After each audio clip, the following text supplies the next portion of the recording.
All right, so did you survive Snowmageddon 2026? Or Snowmageddon. how was Pittsburgh with the snow anyway? I think our official count was like it was either 11 or 13 inches, something like that.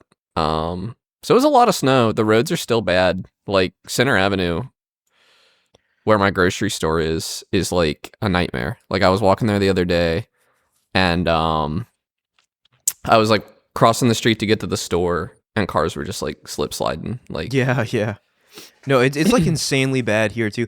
Although I will say, I pulled a Ted Cruz and I you escaped flew away. Yeah. to Los Angeles for the Persona Live Awakenings concert, which I think I'll talk about later in the show, maybe in place of games we're playing, because I feel like it kind of fits there. But that was a whole thing. But yeah, Los Angeles was great. And as I was saying in the Discord, very, very apparent that Rockstar did their research for Grand Theft Auto 5, because at times being there, it felt like I was in a Grand Theft Auto game. Let me tell you what. Yeah. Yeah, you mentioned that in the Discord, and I just like I don't know, I played a lot of Grand Theft Auto 5, and I never for a second thought anything, and it was pretty. And I thought your pictures were beautiful. It's not about pretty. Oh, Okay. no, I wasn't talking about pretty. I was just talking about the vibe. The vibe? Like the off-kilter, like...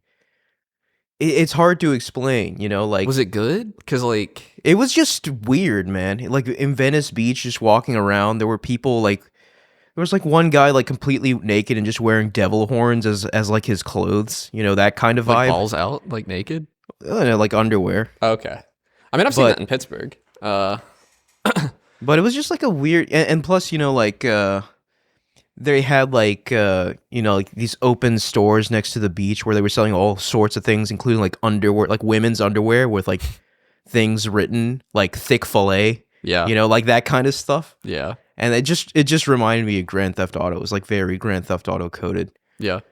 But I enjoyed Los Angeles a lot. I did not enjoy coming back. My flight Sunday actually got completely canceled. All flights out of DC were completely canceled. So I had to Wow. extend my stay by a day, and I came back Monday. So what's the situation like that? Like, do they comp you a hotel room? Nope, I tried, and they were like, "Yeah, we don't do that for weather." I'm like, "Then what do you do it for?" Yeah, then Like, what? Yeah, in what circumstance? yeah. So that was really annoying. I guess But- travel insurance is what you need in Maybe. that situation. I don't know. But coming back, though, so when I got back, like I was at Dulles, which is like 40 minutes away from my apartment. So I parked my car there, right? Just the act of walking through the car garage to my car, I feel like I almost got frostbite. Like, not Yeah. even kidding. Like, I wasn't wearing, like, obviously I wasn't layered up enough just Yeah. coming back from Los Angeles. So I kind of screwed myself there. But, like, I was in danger. I felt like I was in real danger. Yeah. Like, if I had been out for like a minute or two longer, I probably would have gotten frostbite, which is just kind of wild because I was inside the garage. I'm a bit of a snob about it, but I'm a firm believer in there's no such thing as bad weather, just bad gear. Because I like. Oh yeah, yeah. I was Yeah, you were unprepared. ill-equipped. Because I was out Yeah. I was out for an hour in it on Sunday, and it wasn't like crazy cold. It was probably 10 degrees, 11 degrees outside, and I will tell you, being cold did not cross my mind a single time while I was out there shoveling snow. Yeah. In front of So my building. you were shoveling snow. You live in an apartment though. Like, what was it? Just like a communal, like around your apartment kind of thing, or Yeah, I mean it was condo, not apartment? yeah, well there are apartments, there are condos. Mine's a condo, I own it. It was really just it needs done, and the guys that get paid to do it don't work weekends. So Okay, yeah. You were It just was- helping out. yeah, so I just did it. I didn't do all of it. I actually, two girls I know from the second floor saw me out there doing it, and they took over for the parking garage, which I was pretty gassed by then. I'd been at it for an Yeah. hour. So I'm really glad they did that. They made quick work of it. Nice. That yeah. was probably a third of the work left that they did. But yeah, I don't know, it needed done. It really makes me mad as a pedestrian who like needed to walk to the store that day. Like, ours was the only building on the block that was shoveled at all. And Mhm. I don't know, have an ounce of pride, have a or No, even just we don't have that here. the literal law. The law is that you have to shovel your sidewalks. Like it is legally, Yeah. you are obligated to do so. And it's like, yeah, in that sense, like we should probably pay a guy to do it because like there's over 100 people living in this building, and for an hour I was the only one out there shoveling the sidewalk. Yeah, that's crazy. And historically, like when it snows on the weekends, nobody does it. I did it this time because I noticed in the weight room that there were 2 snow shovels. So I was just like, let's do it. Yeah, the sidewalks around where I live are walkable. They're not great, but they're walkable. But like driving back from the airport, like the main roads were totally fine, but as soon as I got into Arlington, it was very bad. There was like ice and snow everywhere still. Yeah. And I was just like, dang, this is really not drivable. No, weather. I mean Sunday it was not walkable. I would say. Yeah, I imagine on the Sunday sidewalks. was like the worst. Yeah, It was a foot of snow at least. Well, I guess I don't know at least. It was 11 inches of snow at least, and I'm just Which is a trudging lot, through yeah. it to get to this store. And a lot of people I saw were just walking through the middle of the street because the street had been plowed at least once. right. Yeah, But I it saw was that on, not like- safe to drive on. So it Yeah. was like there were very few cars out, and people were just walking through the middle of the street. But I didn't feel safe doing that because the few cars that were there were just like, slip sliding around. Yeah, that's crazy. The play was definitely just stay inside or run away, like I did. Yeah.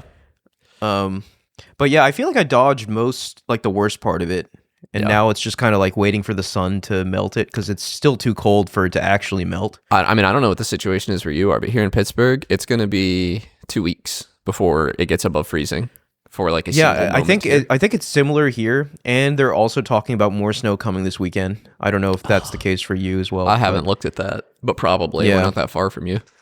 That's true, yeah. So, yeah. I will say, though, schools were closed Monday, Tuesday, and they already announced tomorrow as well. Like, if I was a kid, I would be in heaven right now. Oh Like, my God, yeah. I used to live for Yeah. weather like this when I was a kid, you know? Like, it I was- still do. Like, I still love it. oh, yeah, Especially, I genuinely enjoy snow as well, so. I believe that if you can go for a walk before the cars have like kicked the filthy, oily snow up in the air and everything, if you can go for a walk when it is like freshly snowed, it's the most beautiful walk of your life. Like it is Yeah. so incredible. It feels so good, especially if it's still snowing. It's Yeah. gorgeous. But then people drive through it and kick mud up and Yeah, the and road then it salt becomes and everything. gross And then and it's like slushy. all, yeah. And that's what has me a little worried. I think it's going to be real ugly in the city for like 2 weeks because, Yeah. the city's got to still function. But yeah, like everything's shut down here. The schools are shut down, government buildings are shut down, so they're Yeah. definitely taking the right precautions. But like whenever the stuff like this happens, it just reminds me of being a kid. Like, cause like I don't know if you do this, Connor, or if anyone did this. This might be unhinged behavior, but like if there was even a hint of snow coming, I would be up until like midnight, just like constantly F5ing Yeah. the like Yeah, no, Kanawha County totally. Schools page and just Yeah. like waiting for like a 2-hour delay or like a Oh my cancellation. God. And that prick never gave us one. No, we never got one. But when we did, though, on the rare occasions we did, it was so sweet. I just remember one of my best friends went to Putnam County. He went to Poca, and they closed for a single flake on the ground. Oh my God! He didn't. I He remember basically getting didn't go to so school angry. December or January. Yeah, I remember getting so angry because, like, on numerous occasions, like, multiple counties around us would, like, close completely. I had And to then drive we would through be- Putnam County to get Yeah. to my Kanawha County school. and we would be completely open, and it was just so frustrating as a kid. yeah. Oh, it made me But, mad. I remember there were a yeah. few times where we were like one of only 2 or 3 counties in the entire state. Yeah. yeah, I remember those. So do they even very vividly. Yeah. Do you even get a snow day anymore, or is it like a remote learning day? Oh my gosh, I didn't even think about that. That's crazy. Because I'll tell you, I feel I'll tell like you it has one to thing. be. A remote Yeah. learning day would be a snow day for me. I'd have my don't- my iPad right here, I don't propped know. up, and right here would be Maple Story. Right. Yeah. Yeah. I want to say they still have snow days, but who knows? Like I don't know the current Yeah. education situation, but that'd don't be know any high crazy if schoolers. snow days like didn't exist anymore. Yeah. That would be a crime against like youth. Yeah. I mean, I feel like in places like West Virginia, they still have to do snow days because so many people don't have internet, especially on. Yes. Yeah. Yeah. People. And plus, a lot of dude, people don't like have power right this now. snowstorm, yeah, like it knocked my parents' power out for like the That's entire day. That'd be scary. The entire day, basically. Because Yeah. I have electric heat here, I'd be I was gonna say I'd be sweating. I'd be doing the opposite of sweating. I genuinely like wouldn't really know what to do if my power went out in weather like this. Yeah, I mean, like my parents were just making do. They had like a gas fireplace, and that was it. They were just like cuddled around it all day. Yeah, I mean, like it was dangerously cold. I wouldn't want to leave my cats in it. Like, yeah, and our two cats live with my parents, so like they're kind of just chilling, but yeah, like prolonged temperature like that, it becomes dangerous like pretty quickly. Yeah. But yeah, I think we're past the worst of it. Might have more this weekend. I did dodge it, but I'm back now, and there's still snow everywhere. So still not bikeable. I haven't taken the bike out in this. I have seen people ride their bike by in front of my building, but did you see anyone ski? Yeah, no, I saw a dude, not in person. I saw this on Instagram. I saw a guy who was like wakeboarding skiing. Like he had tied to a car and the car was driving and he was like it looked sick as hell. And I know some people I know skied down some streets here in Pittsburgh, just going down them. Seems really fun. I don't ski though. I don't like skiing. No, I don't either. Yeah. I'm a sip hot chocolate in a cabin while my friends are out skiing kind of guy. Yeah. I tried skiing once and it went very poorly. I feel like I need to be instructed on how to ski properly because I don't have the instincts for it. I do like snowshoeing. That's pretty fun. Like getting in a big tire and then just going down a hill tubing. at like Mach 5 speeds. Yeah, tubing. I've been skiing at least twice. I actually went on a vacation to Park City, Utah when I was real little. It was like right before the Olympics were there. And I almost died. Yeah. I did Dude, that. I almost died the first time I skied, and I was just like, I never want to do this again. I was like a little kid, and like you ride on your dad's skis was basically the situation. And he crossed his little stick things across me, and we hit a patch of ice, and he got scared, and he tensed up, and it was a really long patch of ice, and he's crushing me to death. Like I can't breathe at all for a pretty long time. And so I didn't ski for 10 years after that. And then I was like 15 or 14 or something, like old enough to just ski on my own, and I just hated it. I found it completely miserable. Me too. No hate to people who like skiing. It's not Red Dead Redemption. Like you're not wrong for liking it, but it's just not for me. I'm not that guy. Yeah.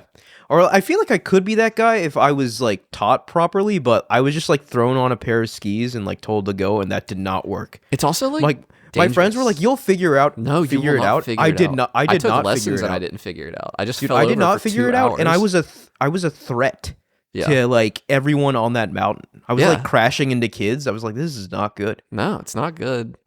I was actually better at skiing when I was a kid than I was at like 14. I think I followed instructions better. I think kids are better at like learning how to use muscles because they're like doing it all the time. Everything they do, they're doing for the first time. It is kind of wild how kids are just like physiologically like adept at everything. Yeah. You know, and then you get worse as you get older. Yeah. Anyways, snow. Yeah, that's the main thing. Snow problem.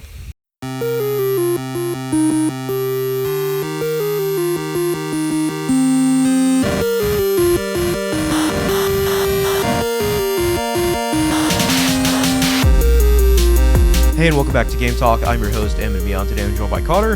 Hey, guys. And no Mike today.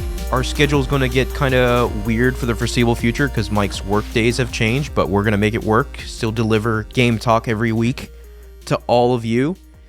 And today on the docket, we're going to talk about Ubisoft, or I guess the proper pronunciation is Ubisoft, right? Sure. Sure, yeah. We're American. We're going to say Won't matter Ubisoft. for long. Uh-huh. But Ubisoft announced that they are canceling 6 projects, which is an insane number of AAA projects. Do we know which 6? They only revealed one of them was the Prince of Persia, Sands of Time remake, which it was allegedly like 99% finished. Yeah. Yeah, that's a weird one to cancel because that's been in production a long time. But so just to give a quick framing before we dive into some of these topics, Ubisoft announced cancellation of several games. They announced a major restructuring. They're going to be divided into like 5 major studios now. And most recently, they also announced layoffs and their stock price is plummeting. So Ubisoft, not in a good way right now. You buying the dip? No, absolutely not. No. Honestly, dude, man, do we want to get into this now? I feel like Ubisoft wants someone to buy them, right? I mean, Like, this is what's called catching the knife for anybody who who is actually like thinking about buying the dip here. This is more of a falling knife, dude, and a falling knife has no way. handle. Like okay, so you can't. Nintendo's stock price is down right now. I would feel totally fine buying Nintendo stock. They know what they're doing. They're going to rally. Ubisoft, yeah. I think Ubisoft's. I mean, not financial finished. advice, but yeah. I don't know what I'm talking about, but like these are just my vibes. Yeah. And I think it looks quite bleak for Ubisoft, right? So, I guess let's start with the news that they canceled Prince of Persia and 5 other projects. They closed 2 studios, announced further layoffs, and they restructured their studios. So, do you have the restructure article in front of you? Yeah, I do. I only remember one thing, and I remember one of the teams specifically named Rayman, and I thought to myself, that surprised me too. What do you want? What are you talking about? The last Rayman game was Rayman Legends. Acknowledged Rayman's existence for like a decade plus. It's been honestly, that's kind of bullish years. news that they even mentioned it, right? That the fact that they're even thinking about it. The other side of this IP, Rayman has had mobile games in that time. Like a lot of mobile games, like maybe 3 or 4. And so I hope that's not what they're talking about, because there's no amount of tarnish that they could put on the name Ubisoft that would stop me from buying a Rayman Legends sequel. I love Rayman Legends. I think it is probably the best 2D platformer ever.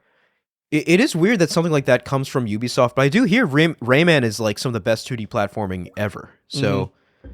Origins and Legends, they're doing something right over there. But I just wanted to talk about the Prince of Persia remake. Like, what does it take for you to cancel a remake? You know what I'm saying? Like, yeah, it's a low budget. How could it have gotten that? How could it have gone that bad? Yeah, for you to cancel a remake, especially one that was largely already done. Like, obviously, I have to imagine it was like at least a year out. Like, they would not cancel something that was ready to release next month. They just wouldn't do that. But apparently, like, the voice actors are already recorded all their lines. They weren't even told it was being canceled, and now it's just, like, not happening. Like, it's just a weird situation. And I would get it. Like, maybe their 5 other games were... Maybe, but, like, their 5 other games, probably all, like, brand new ideas, new games, right? But this is a remake of an existing game that apparently was going so poorly, they had to outright cancel it. As far as we know, the Black Flag remake is still on, right? Yes, and that got delayed. Apparently. Okay. So Ubisoft's not having a good time with remakes right now. No. Not sure what's up with that. So can I say something crazy? Black Flag is not the one that I would remake. I feel like it still holds up quite well. I just like let me be honest, like all these moves sound like desperation moves from Ubisoft, right? They're remaking Prince of Persia Sands of Time, the most popular Prince of Persia game. Remaking Assassin's Creed 4 Black Flag. Also, probably the most popular Assassin's Creed game. Okay. I think so. My guess obviously would be the Ezio trilogy, but I don't know. Right. The other option would be that, right? And for me, I would vastly prefer the Ezio trilogy because I feel like it's aged much worse than I would agree with that. Than Black Flag. And I don't know. I feel like Ubisoft needs to lock in on what they are great at. And I feel like Black Flag is a great game, but it isn't what Ubisoft is great at. What they're great at is these beautiful, historically accurate, or at least what the Assassin's Creed team is great at. Assassin's Creed, beautiful, historically accurate representations of these ancient cities. And I would love a version of Assassin's Creed 2 that doesn't look like shit. A version of Assassin's Creed 2 with like a to-scale version of Rome to explore, which they could do with today's technology. They couldn't do it back then. But. And a faithful art style to the original, because I do actually... I say it looks like shit, and I mean, like, technically. I actually think the artistic vision for the old Assassin's Creed games is quite good. Right. Yeah, I agree with that.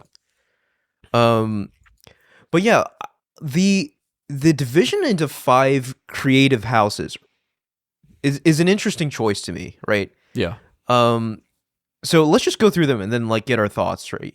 So Studio One is their main studio, is how I kind of think about it, right? Okay. It's called Vantage Studios, and I'm reading directly from their thing here. Their mission is to scale and extend Ubisoft's largest and established franchises to turn them into annual billionaire brands. And they include in the subcategory Assassin's Creed, Far Cry, and Rainbow Six. So Okay. that That's who makes I would sense to pick, me. Yeah. I would That maybe seems include like the Division. Ubisoft's.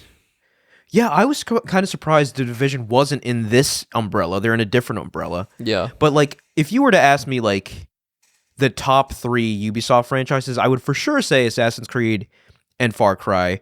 I wasn't sure about Rainbow Six. I know Rainbow Six is quite big, but apparently it is on that level. Yeah. I would include Rainbow Six. It's of those 3, it's the only one I ever hear anybody talk about anymore. Yeah, and I hear it's quite good, right? Like the people who play Rainbow Six are. I mean, the only into reason it. I don't play it is because I'm afraid of getting yelled at, and I think that is like guaranteed.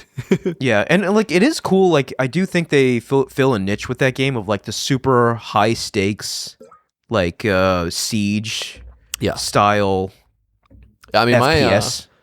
my next door neighbor plays it. I hear him pogging like Yeah. mad, you know. That's awesome. Yeah. So that's Studio One, and then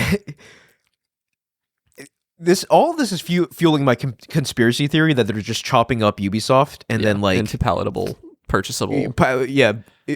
bite-sized chunks Yeah. for someone to enjoy. Because like I think they mostly care about Studio One, right? Yeah. Because every other studio is just called Creative House 2, Creative House 3, Creative House 4, Creative House 5. And number 1 is called Vantage Studios, which is hilarious. Yeah. Clearly the favorite child kind of thing happening here. But Creative House 2, its mission is to offer competitive and cooperative shooter experiences.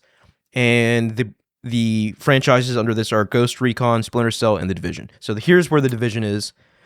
This is it is interesting. Yeah, it's weird that Rainbow Six isn't in this, I guess. Because if you would have asked me the top 3 Ubisoft present day franchises, I would say Assassin's Creed, Far Cry, and The Division. Like to me, those are Ubisoft and what they do best. But they're putting The Division under this umbrella here for competitive and cooperative shooters. Mm-hmm. And I know they are working on The Division 3, which I actually think is quite exciting. I quite liked The Division when I played it. I had no idea you'd ever played several it. years ago. We talked about it a few times. I played it several years ago, and I never got as deep into it as something like Destiny, but I enjoyed my time with it. So I think they do have something special there with The Division, but like, you know, another kind of live service MMO style game in today's landscape, right? Like even if it is a storied franchise like The Division, it's going to be hard for it to really compete. I mean, look at what's happening to Destiny right now. It's just on like I think a their mobile death game's spiral. doing well. Destiny, yeah. I don't know anything about it, but it's popular on those Android handhelds. Right. So that's Creative House 2, and then we'll talk about the individual game franchises as well. But Creative House 3, their mission, operate a roster of select sharp live experiences. And I'm like, okay, there's kind of some overlap between 2 and 3 here, but under 3, they have listed Brawlhalla, For Honor, Riders Republic, Skull and Bones, and The Crew. Just astounding to me that they're even acknowledging Skull and Bones. They're still trying to make that a thing. Can you just real quick get me the peak player count for Skull and Bones and the current player? I looked up the current player count the other day and it was less than 100. It was like 96 players. This is on Steam, but still. Okay. Current 252. Okay. Peak 2,615. That's nothing, guys. Drop it. Like, no one likes Skull and that Bones. peak. That cannot be. All-time peak 17 months ago, 2000. That is wild to me. That with that level of performance, they're still pushing this franchise. Yeah. Unbelievable. That's suicidal to me. They must have a much stronger base on console. Like that's the only explanation I can think of. Because with less than 3,000 peak on Steam, that's nothing. Granted, that's garbage. There's like there's the Ubisoft store, but surely nobody's using that. Yeah, like, that's true. Yeah, they have their own Ubi Play. like launcher, right? Yeah. Yeah. They also have a Game Pass competitor thing. Ubi Play. I don't know, man. Like Skull and Bones, I feel like this might be someone's high up in Ubisoft's pet project that they're unwilling to let go or The something. first quadruple A game. Yeah. Trying to make it a thing. Yeah. I For Honor, I get though. For Honor, like For Honor's cool. I think that's a creative multiplayer idea. Yeah. I really enjoyed it. I did not have money when it came out, so I couldn't buy it. I was in college, I think, but I played the beta and I really liked it. My only beef with that game, I think. Oh my god, I think I talked about it on the show. I'm like remembering talking a about long it. time ago. Yeah.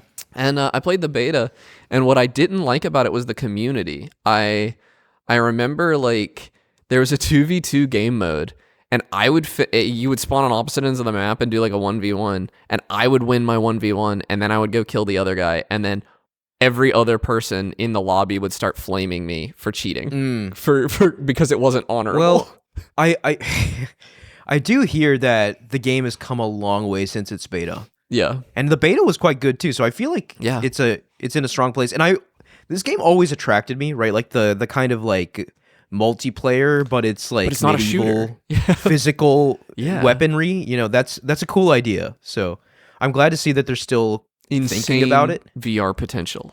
Oh my gosh, yeah. Insane VR potential. Won't happen, but what if? Yeah. What if, yeah. Call me Ubisoft. So that's really? That's Creative House 3. Creative House 4 are dedicated to immersive fantasy worlds and narrative-driven universes. So, in theory, this is the house I'm most interested in, but let's see what brands they're thinking. So, under this category, they put Anno, Anno. I've heard of this. I've never played it though. It's big. Beyond but I hear Good the and new Evil, one's not doing well. which is insane because they announced the new one, I think 10 years ago now, and nothing. Radio silence. Yeah. Might for Magic. Do you know Might and Magic? Do you know what that is? I have no actually idea don't know what what that this is. Yeah.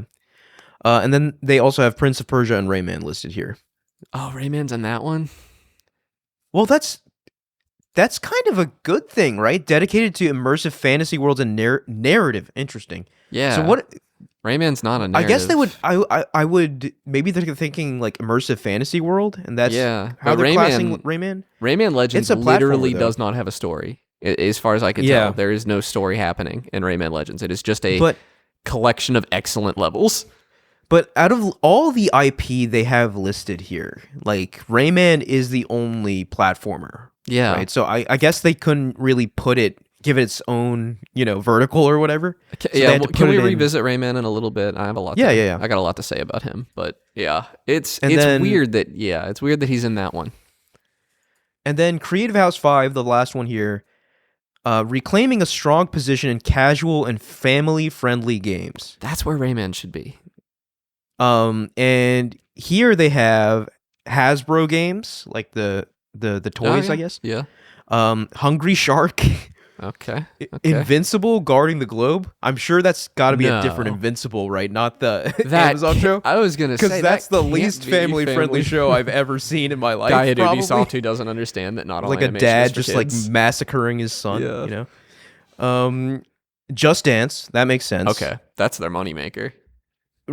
Yeah, I don't know if it still is, but it definitely was at one point. Definitely Uno was. is under here as well. That's And their then- moneymaker.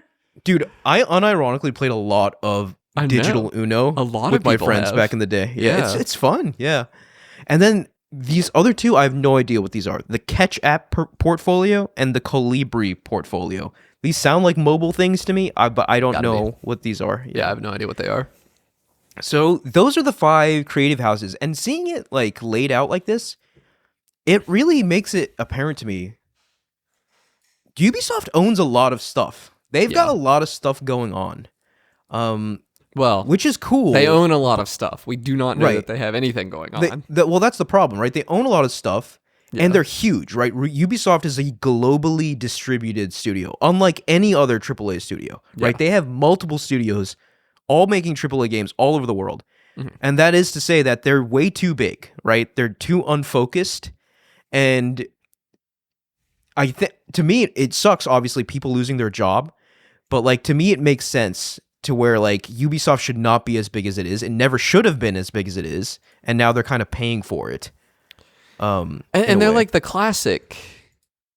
They're too big. They're doing because like I remember, Assassin's Creed was like the first one that everybody was like, you gotta stop putting these out every year because Yeah, the it was quality the was dropping. first yearly kind. I actually think Assassin's Creed might have even been yearly before Call of Duty or around the same time they went yearly. Where'd you hop But yeah, on with Assassin's Creed? What was your first one? Two? my first one was 1. I was there Oh, from the one. first game. I Yeah. hopped on in Brotherhood. Love that game. Love the multiplayer. We've shouted Yeah, it I out a love million Brotherhood. times. Yeah, me too. Yeah. But yeah, let's talk about some of their IP, right? So, obviously Studio One, Assassin's Creed. I mean, if we were to pick one It's got Ubisoft to be IP, that would Assassin's be Creed. it, Yeah. that would be it, right? Like, and I'm sure that's why that's the first game listed and in their first studio too, right? They recognize this rightfully so as their crown jewel. And if my conspiracy theory holds true that this is basically just Ubisoft chopping up their company into bite-sized bits, Yeah, this is the I one think they're willing. Yeah. Yeah, they're willing to sell everything except for what's in Studio One and specifically Assassin's Creed, Yeah. because that is synonymous with Ubisoft, I think, right now. It's just the I mean, if you were gonna say what they should do next to revive Assassin's Creed, I mean, Shadows did well, didn't it? But It did okay, so here's the thing. We talk about reviving Assassin's Creed, but like I think it's more the case that Assassin's Creed has just moved on without us, right? Like I think it's doing good numbers, right? Yeah. Shadows did good numbers. Odyssey did fantastic numbers. Valhalla did fantastic numbers. So people are buying and playing these games. They're just not the games I want them to be anymore. Yeah, I would just really like a return to Rome. Like, I would love another Ezio game. I know I'm greedy. I know I'm a monster. I mean, honestly, like I'll say it again. Like I would love them to move away from the RPGification of Assassin's Creed. I never liked like, it. Yeah. Clearly, we are in the minority opinion here. Like saying I never the liked RPG, I like it just fine, but I like the old way better. But we're in the minority here. Like the RPG ones are selling gangbusters compared to the old ones. Not to say the old ones sold poorly, but like it really kicked off into the stratosphere when it became more. Do they even have an RPG-ish. overarching narrative going on anymore? Like, is there? I don't think so. Like, no. Like even in Shadows, I don't think there was anything in the modern day from the dozen or so hours I played. That's funny. Which, yeah, that's kind of too bad. But again, if people like them, people are playing them. Who am I to? Yeah, right. I've even had like a hankering to play Shadows. I'm just not going to pay $70 for it. Yeah, it is weird because like I remember talking on the show about it and I was quite warm on it, but then it inevitably fell into the trap that every Assassin's Creed game falls into nowadays, where it's just like this is a good thing, but it's too much. Yeah, right. Like too much. After 20 or so hours, I was just like, okay, I'm ready for this game to end, and I was like 10% of the way through the game, and I was like, I guess I'm just not going to play it anymore. Yeah, that happened to me in Valhalla, where I was like into the narrative kind of. And I wanted to see the next thing that happened, and I was 50 hours of gameplay from seeing the next thing. It's too bloated. Yeah. Yeah. So, I don't know. But, like, we've talked about it before on the show where, like, there is a certain type of audience that isn't us that these games are very good for, right? Like, if you only buy a couple games a year, you're going to spend, like, 200 hours in Assassin's Creed and eat every morsel of that game, and good for you, right? Like, right. And I think, obviously, Ubisoft is more catering to you now than to us, which is fine. Yeah. Far Cry. I will say I love Far Cry. I get that it's just junk food, and especially the Far Cry like spin-offs, like Far Cry Primal I really liked. It was like set in like 10,000 BC or something. I liked Blood Dragon. That's the only one I played. Yeah, so Far Cry is definitely a kind of a guilty pleasure of mine. I enjoy them whenever they come out. They have fun co-op too, so you can hop in with your buddies and just wreak havoc and have a lot of fun. Yeah. So Far Cry kind of lost me. And this is a crazy this is a crazy thing to say, but they lost me when they did the one in America. Yeah. And tried to shy away from the politics of it a little too much. Right. Like I wanted that to be I wanted it to say something, and it wanted so badly not to. Yeah, like so we both have our issues with GTA, but I can at least respect that GTA is a very thoughtful commentary on American culture. Yeah. Far Cry 5 or whatever it was, not really. I don't know if I would say it's it's a commentary on American culture. It says something. I don't know if I would go as far as to call it thoughtful. Well, I think it's smart in how it depicts America in these games. I think it is like a step down from South Park. I think South Park is like GTA, but a little more thoughtful in its commentary. Well, again, as we established, I haven't really played these games, Yeah. so I'll defer to your opinion here. The thing about Rockstar is they will always default to a fart joke or something. Like they will always fall back on a genital joke or a fart joke. They will never ever choose anything over that. That's not the vibe I got from GTA, but if you say so. Oh my god, it's so it is so much that. Like I played the whole story. I played a lot of online. It is a lot of fart, poop, and genital jokes, and it's just it's lowbrow for the most part. So okay, you talked about Assassin's Creed, Far Cry, Rainbow Six. We don't really have much to say on that. But I have one that's not there though. Yeah, where's Watch Dogs? Dude, Watch Dogs is gone. That's so sad. I didn't even realize that. Where is Watch Dogs? I like Watch Dogs 2. I think Watch Dogs 2 is genuinely a very good game. I think Watch Dogs, as an idea, has astounding potential. And more every day. What's that? And it has more potential every day. Like, a lot of stuff... Yeah. Like, Watch Dogs was near future sci-fi when the first one came out, and a significant number of the things in it are real now. Like like drones were like there not are a thing. Dude, there are apps out there where you can just point your camera at someone and get information now. You can get that is not just apps. There are smart glasses that you can hook into your phone and do that now. I saw. Now I don't think you can just download that. Maybe they were ahead of their time, but I think it's more the case that they just didn't have the chops to execute a good game based off that idea. Legion was which is unfortunate. Well, they did have the chops. Watch Dogs 2 was a good game. Did you ever play it? No. I only ever played Watch Dogs 1. Watch Dogs 1 I don't know anything about, but Watch Dogs 2 did not take itself very seriously. But it was a fun story where you had cool powers. It really did kind of feel like you had multiple options to complete the missions in different ways, and a lot of games I feel like try to do that, but there's an obvious right answer. Watch Dogs 2 actually felt like there were multiple ways. But they lost it with Legion so much because Legion sold itself as giving you a bunch of new abilities, but what it actually did was take the abilities one character had in Watch Dogs 2 and split them up so that you had to control different characters to do it. And then the whole infinite character thing just didn't really pan out because, like... I thought it was an interesting idea, but again, like, they didn't really... It also needed more of a political message because it had this, like, unity message of, like, anybody could rebel or whatever. Right, yeah. And then, like, I remember that. It was a time in which there were very real things people were rebelling against, and they didn't want to talk about that very much. Right, yeah. And there's like obvious villains for Watch Dogs. Like Palantir is such an obvious villain for a Watch Dogs game, and it is an obvious villain in a way that's not going to make anybody mad. And they're just not going to do it, I guess. Yeah, they're not the ones to do it. But dude, I'm kind of astounded right now. There is no Watch Dogs on this chart. You're totally right. Yeah. That is... I mean, that's saying something. Yeah, and it makes me sad. That's telling me that it's gone, and it's not coming back. And that's too bad. Dude, they mentioned Rayman over Watch Dogs. And nobody else... I mean, Legion might have done really bad. Legion also had performance issues at launch that were pretty significant. I don't know if that was everywhere. That might have been a PC-only thing. But it might have been like, they canceled 6 games. Could have been a Watch Dogs game. One of them might have been a Watch Dogs game, yeah. Makes me sad, but... That is sad. Because a Watch Dogs 3...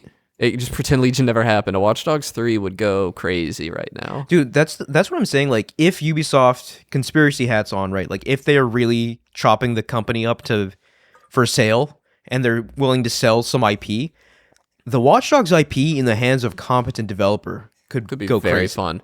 Because what a Watch Dogs kind of... in its absolute best state could have been is like a baby's first system. What's that genre Mike loves? Immersive sim. Like, immersive sim, yeah. Yeah, because that's kind of what it was. Like you had whatever tools you had, and you could solve these puzzles in multiple ways. I don't know, man. It was good, and there are some developers around that I think could really do it justice. Yeah. That's a shame. it's a shame that like Skull and Bones is still a thing, but not Watch Dogs. I know, because Really, Watch Dogs was Ubisoft? way better than Skull and Bones. Watch Dogs Oh, Legion yeah. was like a cool representation of London too. I Yeah, might buy that's Watch right. Dogs Legion tonight. I might go finish that game. Pour one out for Yeah. Watch Dogs before it gets put to bed forever. Yeah. But yeah, that's wild, dude. I can't believe it. But yeah, let's see. Any other specific IP of theirs we want to hone into? Rayman. I Rayman, want to talk right, Rayman right. a little more. Rayman Legends is like such a tragic tale to me. Because Rayman Origins was excellent. Rayman Legends I like more, and also I think it includes all of Origins in it as unlockable levels. And I just how did they let that go? Because that was like 2D Mario sells like mad. And like Yeah. as long as they didn't put it out in a year that it's competing with 2D Mario, I think 2D Rayman would do similar numbers. Yeah, it's unfortunate. Like, I do think it is the case for 2D platformers that name and recognition matters way more than quality, right? Like, Rayman Legends very well might be one of, if not the best 2D platformers of all time, but no one cares about Rayman, right, over Mario. Yeah. That's the problem. I just think they could have got it there. I think that's entirely their fault.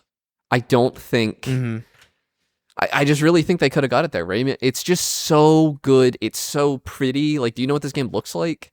And it was Yeah, I've seen it. Yeah. it had these it came out too soon, arguably, because I really think the music levels would have gone crazy on TikTok.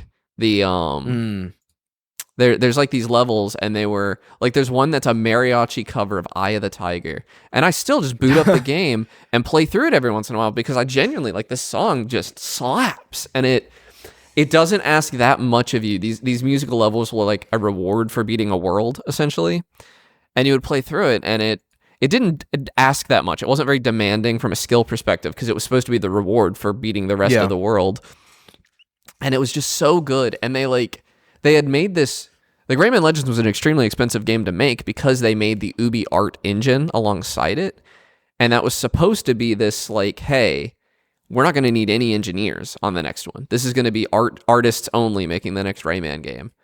And then they never made the next Rayman game. And I remember, like, they used to have, what was that art? Like, they had like a internal, like, in-house kind of art indie studio that they funded. Oh, yeah. Yeah, and Like, it was, and these games are gorgeous. Like, remember Rayman. Child of Light? Remember Child of Light? That was one of their games. No. It was like a really beautiful little like turn-based RPG. Yeah. But that studio made some really good games, and I feel like they would do some good work with Rayman, but I don't know what happened to them. And Rayman Legends just, I love the art style. Like, you're saving, and there were so many characters you could play as. Rayman, Glowbox, but then there were also like these pixies or princesses or something that you were saving. Again, the story was nonsense, but you were saving them in every world, and they were fully playable, and like just really cute art, and like really wonderful. Game Maker's Toolkit has a video about this, but in a Mario game, they take an idea and they elaborated on it throughout a single level. And what Rayman Legends did was take an idea and elaborate across an entire world, essentially.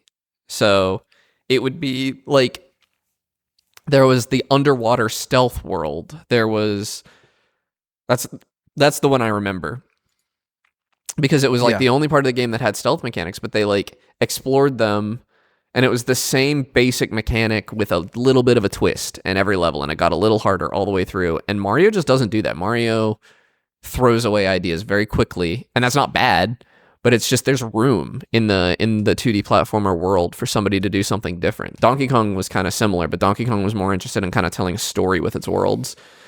And there was just room for that trifecta, I feel like, for Donkey Kong Country, Rayman Legends, and Mario, 2D Mario, to all be doing something different. And I think that's a better world, because now we only have 2D Mario.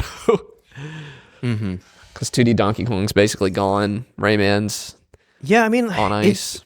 It's unfortunate, but like, it is reflective to me of the larger problems at Ubisoft, where they have great IP, they have great ideas, and occasionally they even execute on those ideas, but by and large, it's just mismanaging Yeah. the gold mine that you have. I mean, they have disrespected Rayman for so long. They've been disrespecting Rayman for over 20 years, I think, because I think it was 2006. Oh yeah. I'm surprised they even mentioned it. Honestly, like them mentioning it is like a good sign, I think, for Rayman fans. Because I think Rayman Raving Rabbids is one of the worst video games I have ever played in my entire life. I was so excited for it as a Rayman fan. I played Rayman on my Game Boy Advance, the first one.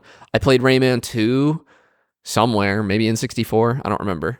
It was called Rayman The Great Escape. Some places it was called Rayman 2. Yeah. I couldn't get my parents to buy me Rayman 3 on the GameCube, Hoodlum Havoc. But you get to ride a shoe in that game. It's like a car, like it's a car shoe. Shoe car. Yeah, and I never got to play it, and I probably never will. Yeah. And that's just too bad. Yeah. So Rayman, another one of the IP that Ubisoft is kind of squandering.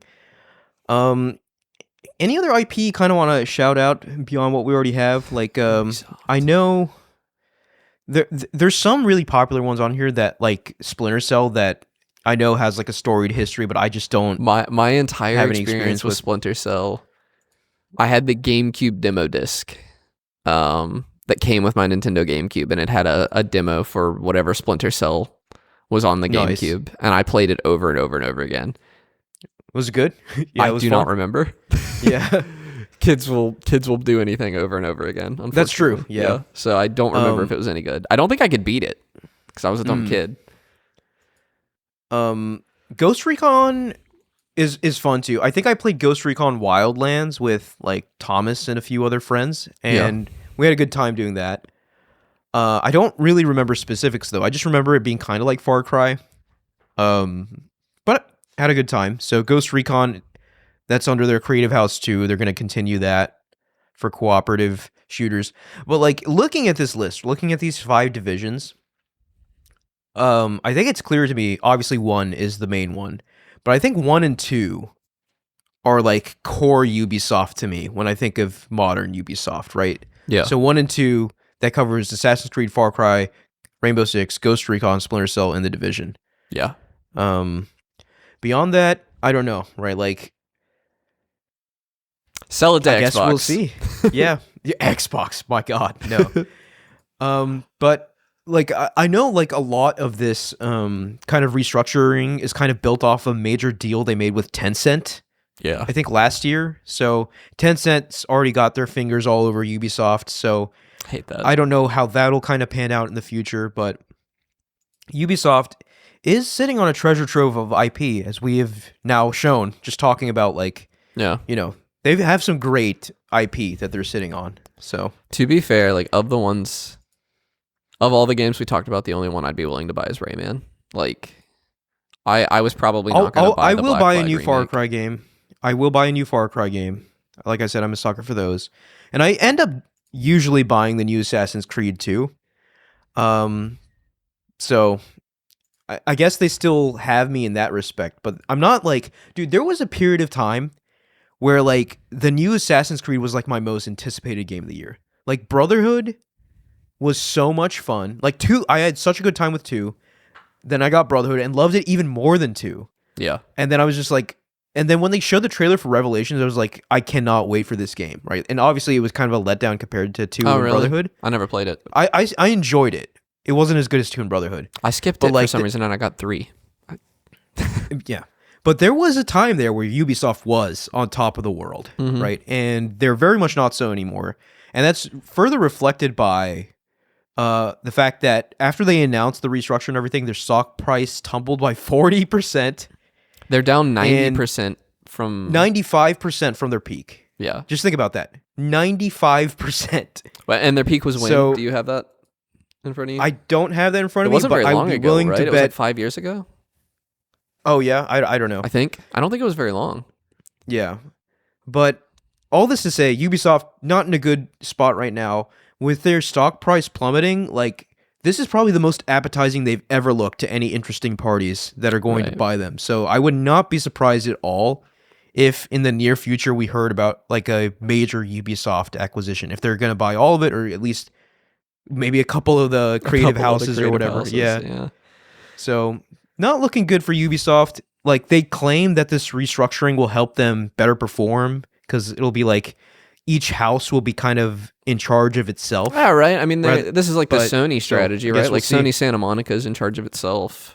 Well, I like- guess, but like they have several studios still under one umbrella. So Yeah. I guess I don't know. Like I don't know. I either. think game studios, specifically AAA game studios, do best when they have a good degree of autonomy Yeah. over their own fate. Like if you look at like Naughty Dog, Sony Santa Monica, like you said, right? Like these studios, like granted, they only get that degree of freedom because they're proven, right? And they deliver over and over again.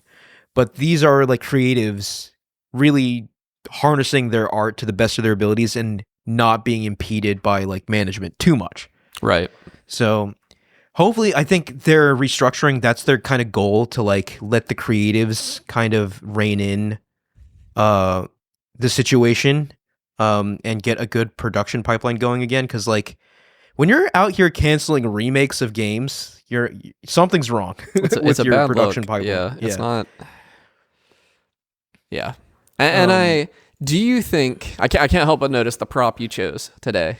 Oh, Do my you camera. think that Yeah. Expedition 33 has anything to do with Ubisoft's bad name right now? I don't really think so. Like, I mean, I don't obviously, either. yes, a lot of ex-Ubisoft employees founded Sandfall. what was the Sandfall, and they created Expedition 33, and that was wildly successful. But like, even Expedition 33, like Ubisoft being the behemoth it is, Expedition 33 is not the level of hit they're looking for. They're looking for something way more, right? Yeah. Like Assassin's Creed sells like 10 plus million units, right? Their Yeah. live service offerings generate them billions of dollars or whatever. So they're looking for something like that. Like obviously Clair Obscur is a massive success, but I think to turn the company around they need They something need else. money. Yeah. Yeah. Yeah. I don't know.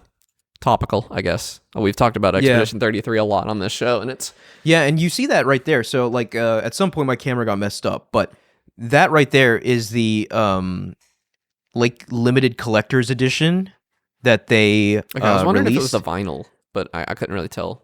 No, so this completely sold out when they announced the game, but there was so much interest in it. They did like a shipment of it. Yeah. And me loving this game as much as I do was just like, I will 100% buy this. So it came with a bunch of stuff, a steelbook for the game. It also came with a monolith statue. So like the paintress on the rock with the 33, and that's like on my shelf over there. Yeah. And it came with like an art book as well. So I'm very pleased with it. One of my favorite games of all time. So, but yeah. So, a couple final things for Ubisoft before we move on.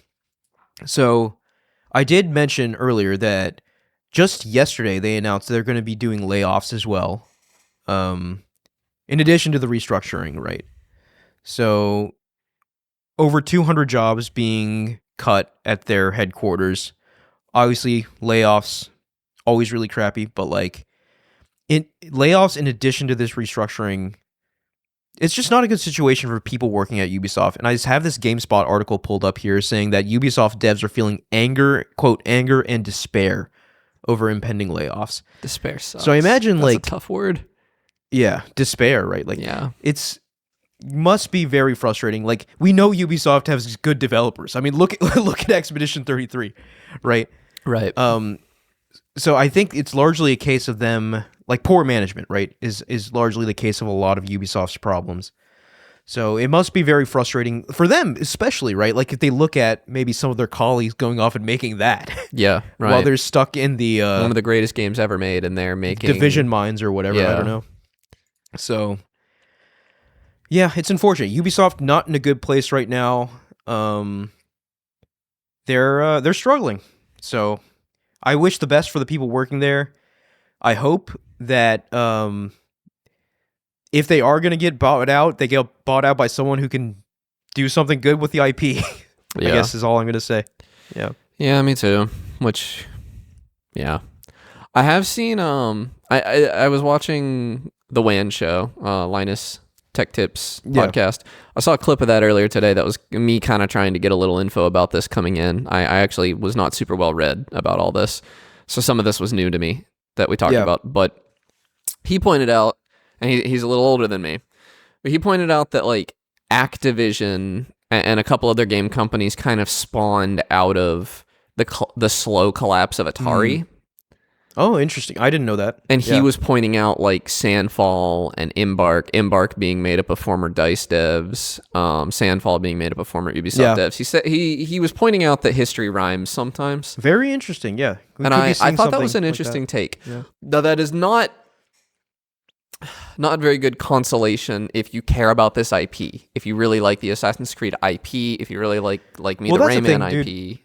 I just want to, like, for Assassin's Creed, I don't think that's going anywhere. Yeah. I think even if Ubisoft burns down in a fire tomorrow, someone is getting that IP. Yeah, but you want to see good things come from it. Yeah. You do, yeah. And it's like, what if Amazon bought it? Like, that Tomb Raider game doesn't look that good. And, I weep for the Tomb Raider fans. Yeah, that's fair. So, what if Google buys it and puts it on the next Stadia or something? Oh, gosh. There are bad options. There are, yeah. So Apple makes if you're a fan of Ubisoft exclusive games, it's going to be a rough period of time for you. But, silver lining, maybe this restructuring is what they need, and maybe they start delivering. We don't know that. If I were a betting man, I would not bet that, but we don't know that for sure. So that's Ubisoft's current situation. Are we ready to talk about what we're playing? I am. You want to go ahead? Sure. I've been playing Monster Hunter. No, I'm kidding. I picked up the demo for Dragon Quest VII Reimagined. Oh, nice. Last night. It looks quite nice.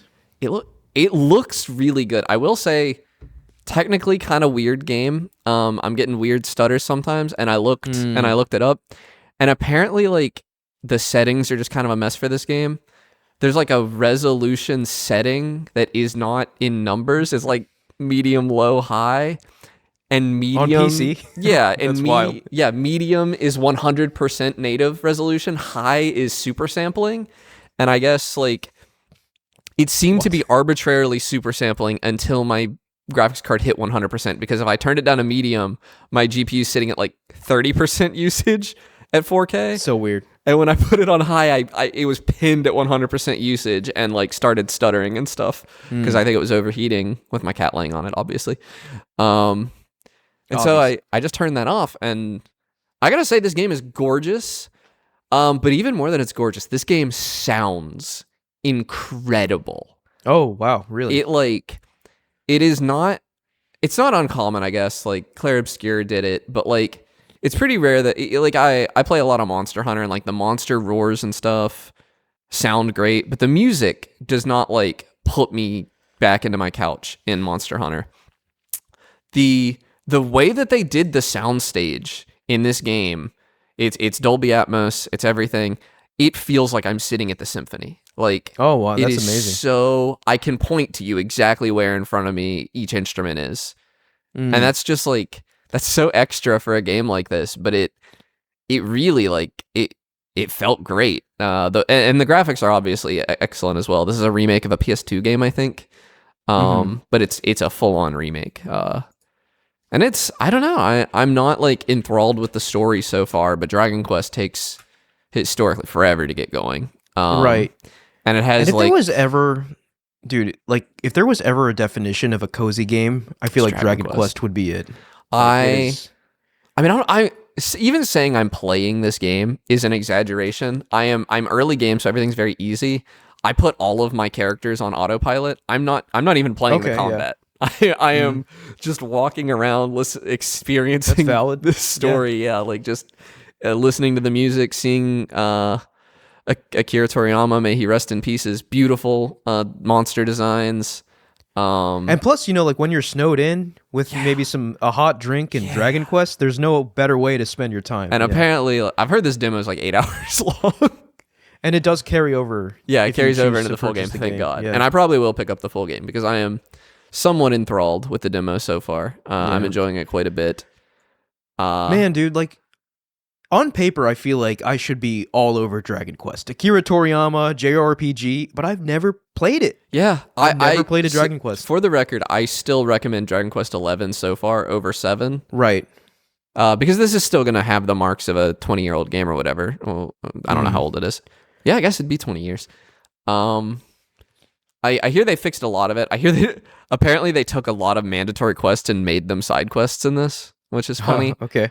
Because it was like it was like, even among, like, Dragon Quest 11 was like a 100-hour game for me, I think. And that was like that was an average length for a Dragon Quest game. And Dragon Quest 7 was supposed to be an outlier in length among Dragon Quest games. Like, it was supposed to be extremely, extremely long. Actually, I said 100 hours. I don't remember how long Dragon Quest 11 was. It was long, though.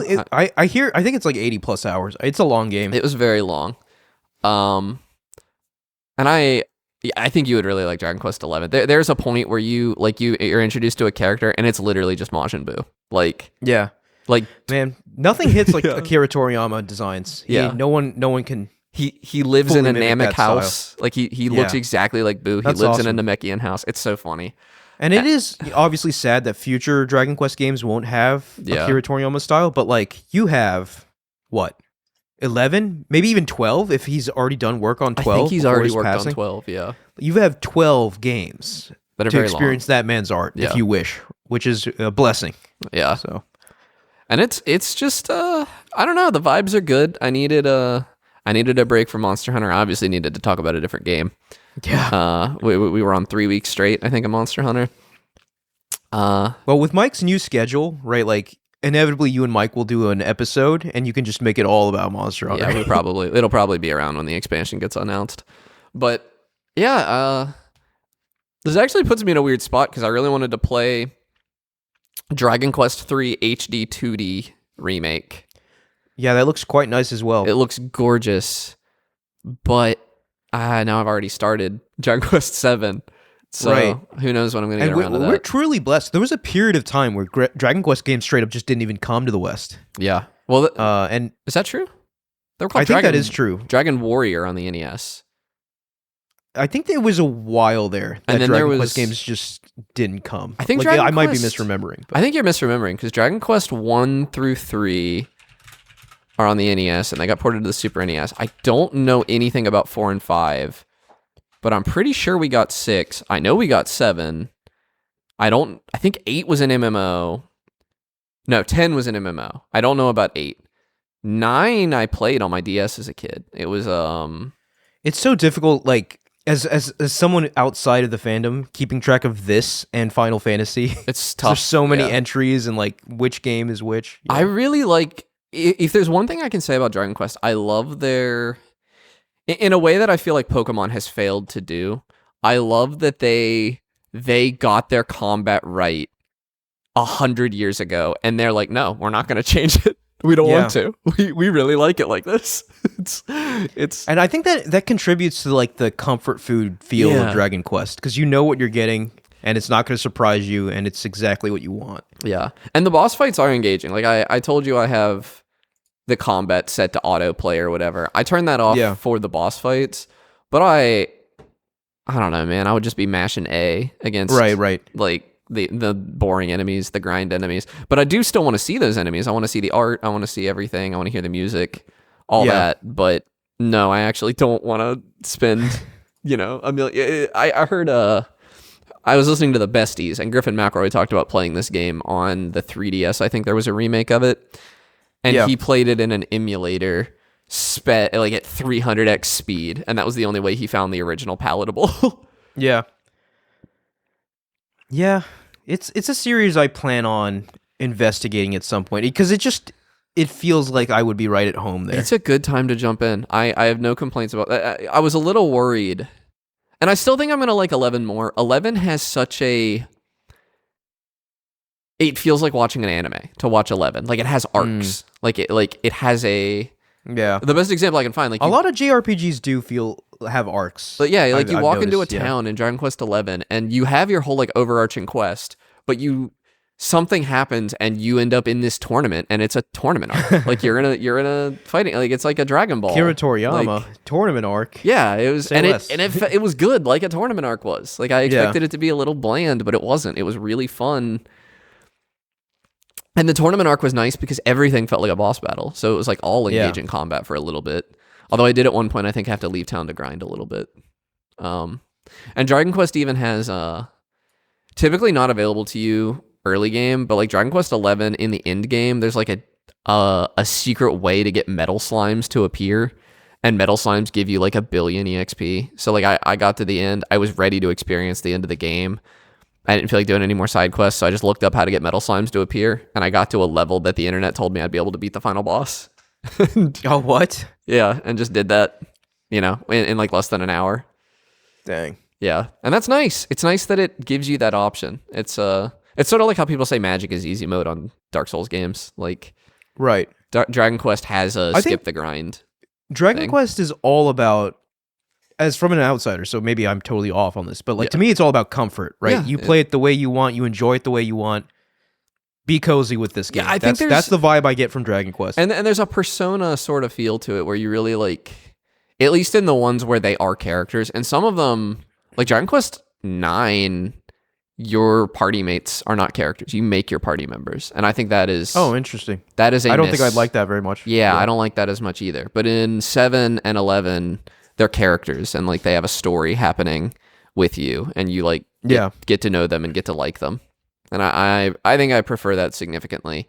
I don't remember not liking 9 as a kid, but it didn't have some of the creature comforts. It didn't have the auto battling, I don't think. And I just wasn't that good at RPGs as a kid. And it was a Nintendo DS game, so it doesn't look good or sound good or anything. Yeah.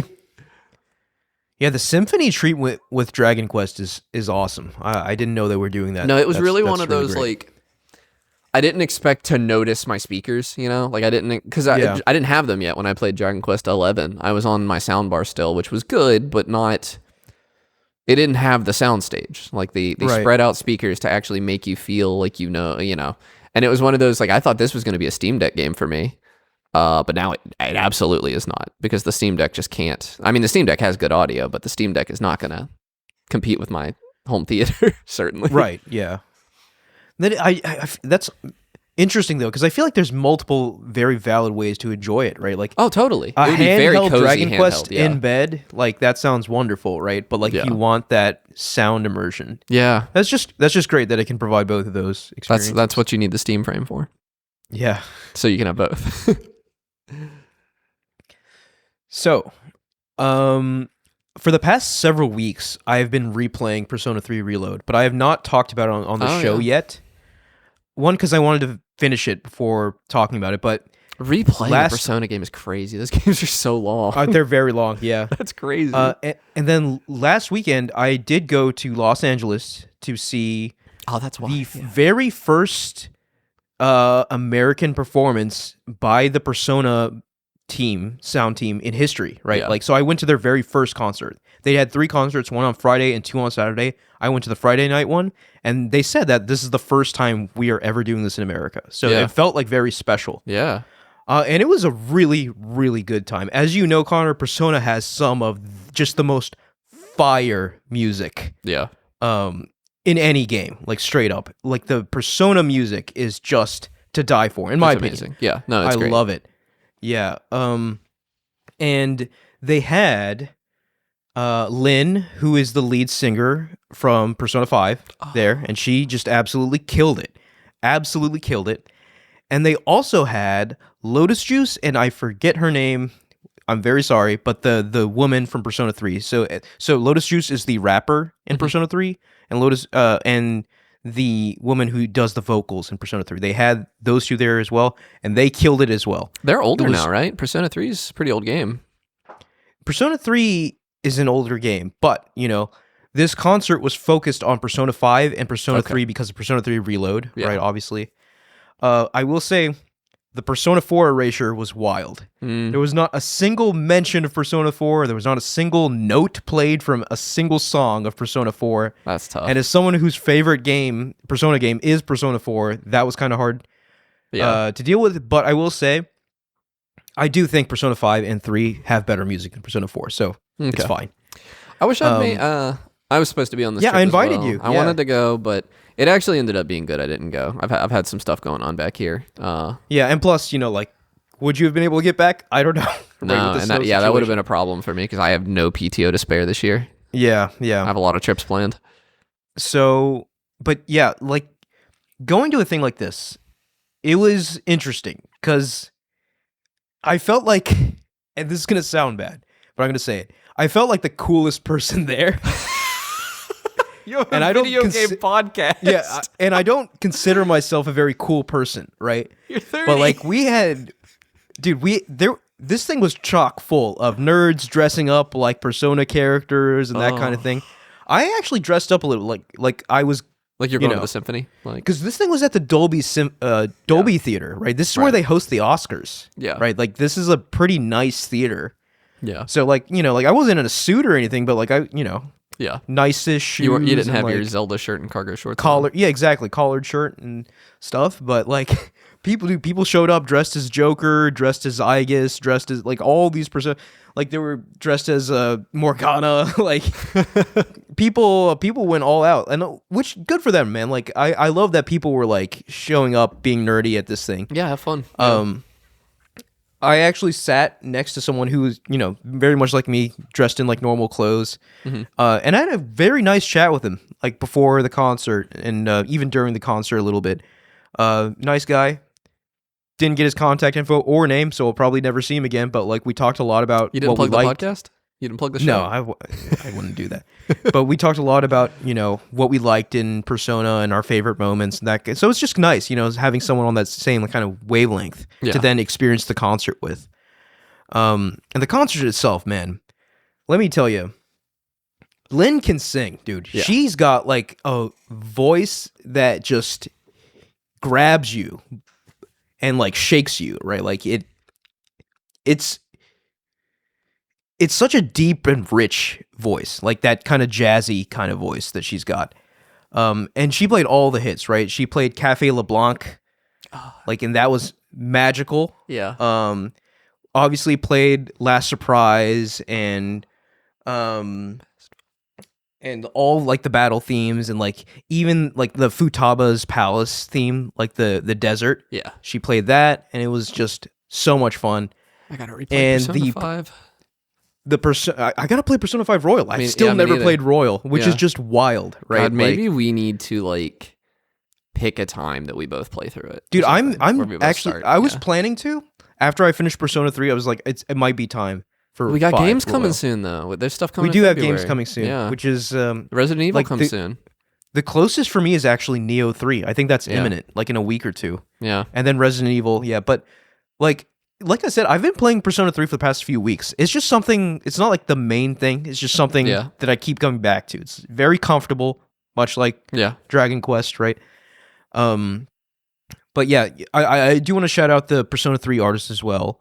I feel so bad that I don't remember her name, but If only there was some sort of device. That could, yeah, if there was only some sort of device I could use to search Persona 3 singer. Let me just do it right now because I feel bad. Yumi Kawamura. Yep, she's the vocalist. Oh, I'm sorry. Is it Azumi Takahashi? I have no idea. Man. Oh, so she's the one for Reload. Okay, so they've changed it for Ah, Reload. interesting. Who was at the show? All right, I need to get this right. Azumi Takahashi. If I see her face, yeah, that was her. Azumi Takahashi was at the show. Okay. Yeah, And she's she the was one singing- from the old. no, she's the new one. The new one. She's the new Okay. one. So, it was very much Persona 3 Reload, right? Like they had they Right, didn't just right. show Persona 3; they showed like Reload, and Yeah, they showed well, like yeah. scenes from the games and stuff too, which was kind of fun. Yeah. But yeah, Azumi and Lotus Juice absolutely killed it. Mass Destruction, one of the sickest battle themes of all time. I don't know if you remember it, Connor, because I know you didn't play that much Persona 3. Yeah. I don't know why I fell off so hard on it, but I did. But it's going down now. Mass Destruction, Color Your Night, all those songs were played at this thing, and it was fantastic. And I will say, Azumi sang the the song that play, and I'm not going to get into spoilers here because I know you haven't played it and you might play it one day. And I maintain that Persona 3 has one of the best video game endings ever, right? Like it's up there with Expedition 33, which is a lot to say, right? It's that good. That's kind to of me. crazy. Yeah. To me, right? Like you might feel differently. But Azumi sang the last song from like the last scenes of Persona 3. And to anyone listening to this who has played Persona 3, you know exactly what I'm talking about. And it was exactly as emotional as you'd think it would be. Like I was like crying listening to this thing. And that was the finale basically, right? Before like the encores and stuff. So that they picked a very appropriate last song, right? So the first half of the concert was Persona 5, the back half was Persona 3, and they ended on a very like emotional note by singing the song that plays at the end of Persona 3. So just a really well done concert. And like just some of the best music in the business, right? Like and it shows too, right? Like every single seat in this theater was packed. The concert was completely sold out, all 3 showings over the 2 days. Yeah. So there's I know. definitely I tried to go. yeah. There's definitely an appetite Yeah, huge appetite for Persona for sure. music I bet they do in a the tour. United States. Yeah. Yeah, right. So I think this showed them, right? And like you could feel their excitement and energy. They were like, we can't believe we're in LA, like for the first time, and like they were very, very happy to be there. And I think they had a great time too, which is very important. So I do think yes, we'll get more I bet Persona they'll come to music Pittsburgh. in the Like, U.S. We get a lot of those acts here. I imagine, and please God, Persona 6, make it happen this year. But like I imagine once Persona 6 becomes a thing, this group is going to be touring all over the world, including the US. So yeah, that was the Persona Live Awakenings concert. I came back with a massive poster. It was actually funny. Like it was a bit of a logistics problem bringing it back. How big like, it is? Yeah, it couldn't fit in my suitcase. So I basically stuffed it into the thermostat holder of my backpack, right? Like my water bottle holder in my backpack. Yeah. So I was just like walking around the airport with a giant rolled up poster like sticking up out of my backpack. And they let you get on a plane like that? Security or anything didn't say anything. I was just nonchalant about it. I wouldn't think security would be mad. I would think the flight attendant. The plane was fine. So on the plane, I put the poster in like the luggage spot up top. Which is annoying, right? Because like it definitely took up a lot of space. Yeah. But like no one said anything, thankfully, and I managed to bring my poster back. So good for you. That was pretty cool. But yeah, I just had a fantastic time, dude. Like I love Persona. I love Persona music, and this concert 100% delivered. So that being said, right, I'm still continuing to play Persona 3. I don't think I want to talk about it too in depth until I finish it again. And I'm not very even close to that point yet, right? No, like it's 1 billion hours long. and playing it again, it is very much apparent that nothing really happens for the first 20 hours. That is the case for Persona 3. So like I think you have to be kind of fully bought into Persona to get past that hump, cuz like was I past the hump when the train thing happened? No. Okay. I mean, you kind of are. That's right? the like, last that's the thing first, I remember major. happening, yeah. That's like the first major kind of mission or whatever. Yeah. So you kind of are, but like the story doesn't pick up until later. In my opinion, that's how it felt. Like it felt like nothing was happening. It was very. But like tough. here's the thing though. At least for me, right? Like as someone who's fully bought into the Persona formula of like dungeon crawling and like social elements, I was just having a good time. Chilling, vibing in that world, like I didn't necessarily need to have the story happen right away. That's fair. I was perfectly content just like existing, doing Persona things in a Persona game, and then the story picks up. Yeah, it's something that might come off as crazy. I played that on Game Pass. I think if I had bought it, I would have played longer. Yeah, Game Pass does kind of have that psychological effect. It devalues the games a little. Like it is like if I'm not having a good time, I don't need to try to have a good time. I can just uninstall the game because I didn't pay for it. Yeah. So, but I will say, I did double dip. Yeah. On Persona 3 Reload. I'm playing it on Switch 2. I'm playing it on Switch 2, and I love Persona on a handheld. Oh, because I couldn't play it on the plane, dude. I will tell you, playing Persona 3 Reload on the plane going to the LA for the Persona concert, magical experience. 100% worth it. I believe I loved it. I played Hitman on the way to right. Vernaza. Yeah, thank you. Sapienza.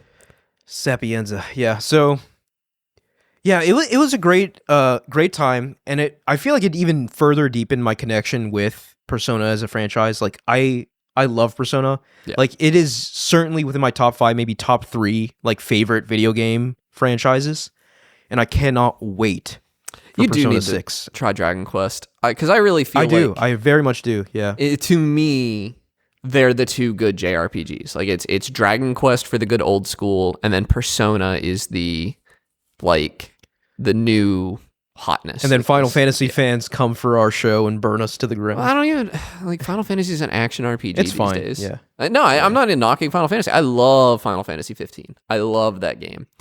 But it's not a traditional JRPG anymore. It's not turn-based combat. Not anymore, yeah, which It's is kind of very- sad. Like it very did action. abandon that. Yeah. Yeah. I mean, I don't think it's sad. I think it's different.